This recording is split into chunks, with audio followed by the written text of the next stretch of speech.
Hey, as long as I'm talking about sick sense of humor in the United States of America, maybe it's worldwide, I don't know. Let's talk about drugs for a minute. A lot of people who get fucked up on drugs and come from poor families end up destitute, indigent, whatever you want to call it. Rich people don't have to worry about it. People with money, because they just keep buying drugs, they don't run out of money. But when you run out of money and you can't get your drugs, you start acting weird.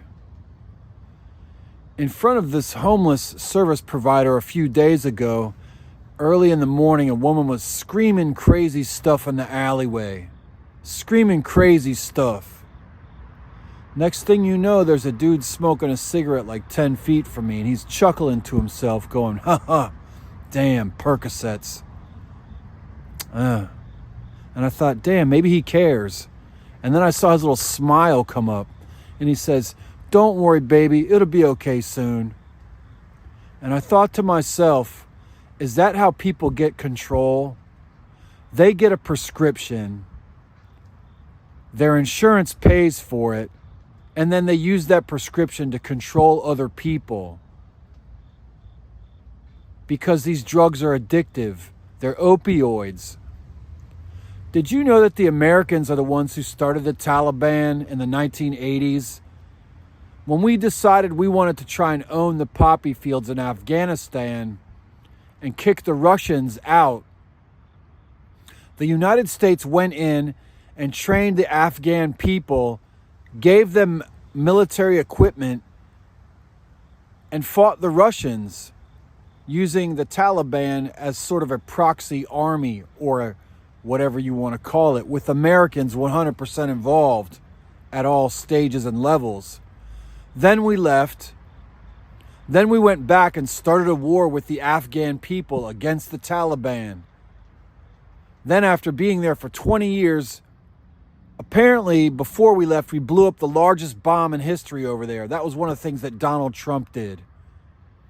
And then when we left lots and lots and lots of military equipment there. And why would we do that?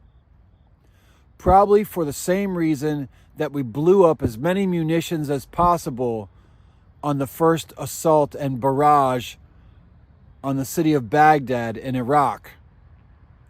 In fact, I was told by a Marine Corps man that we were blowing up our own munitions piles, our munitions storage, our dumps.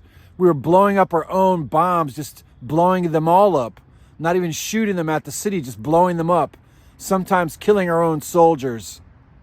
Why would we do that? Well, the new technology will take care of this stuff in warfare. We don't need the old technology.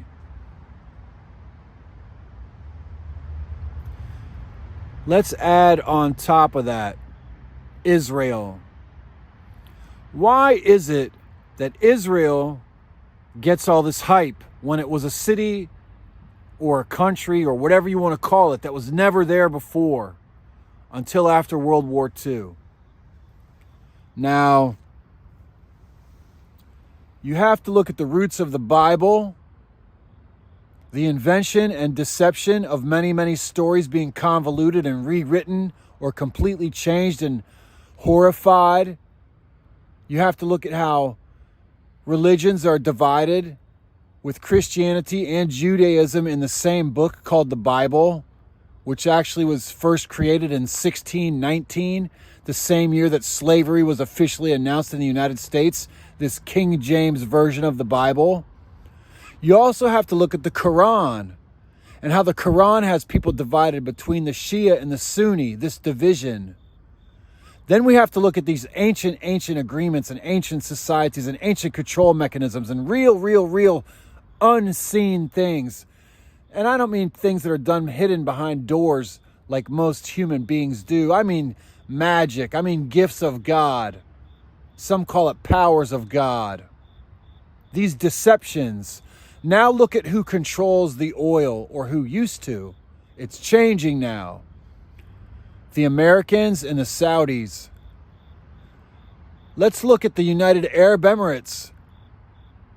where they have a lot of oil production and a lot of oil facilities, where the people from that country are very, very wealthy, yet the people who they bring in to do the work are very, very poor. In fact, from what I understand, in some of these nations, there's only 1 million people from that country in one of the Emirates, yet there's 4 million Pakistanis who go there to work in their oil refineries and their oil production facilities. So if you separate the populations of the West and of the Middle East, shall we say, of the Arabic world and the Christian and Judaic world, and you put arguments between them, put opposition between them, put fights between them, and then people like Getty went over to Saudi Arabia and made a deal with those royals over there. He said, we'll provide the super tankers, these gigantic ocean-going vessels. Y'all provide the oil and we'll rule the world. And shit, they really tried to do that with World War II and ongoing. Even in World War I and ongoing. So all these weird things that happen, it's all usually planned ahead of time. Sometimes, though, an anomaly pops up. Who y'all think that is? What y'all think that is? Do you really think that all these people died all over the world from coronavirus, from COVID, this fear-based, fear-mongering, illness? People are scared of COVID and wear masks, yet they eat poison from the grocery stores every day. They do not exercise. They ride electric chairs, wheel buggies to push themselves through shopping stores to put more shit in the cart that will make them sicker and fatter. Modern science depends on experimentation on human beings. Do you want to be experimented on? I do not. Deeper and deeper and deeper we go. La-di-da-di. I do cause trouble and I do bother somebody. And guess what I'm going to do this week? Visit Congress, House of Representatives, the Senate, as much as possible. Things must change, and things must change quickly. For if they do not, things will change in another way, which they've already started to do. However, the orders will begin to come from other places, not from the traditional places. So when you talk about all this white power, it's not just white power. It's really this really evil money versus everyone else.